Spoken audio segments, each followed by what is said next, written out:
மனித மனம் தனது வேண்டுதல் அனைத்தும் நிறைவேற்றுபவரிடத்தில் பரிபூரண மோகம் கொள்கிறது.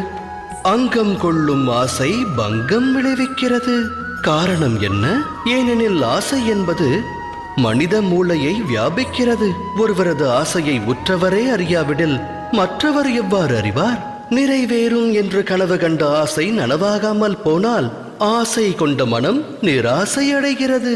நிராசையடைந்த அம்மனதில் போராட்டம் பிறக்கிறது. அழிவிற்கான ஆரம்பம் அந்த போராட்டத்திலிருந்து துவங்குகிறது.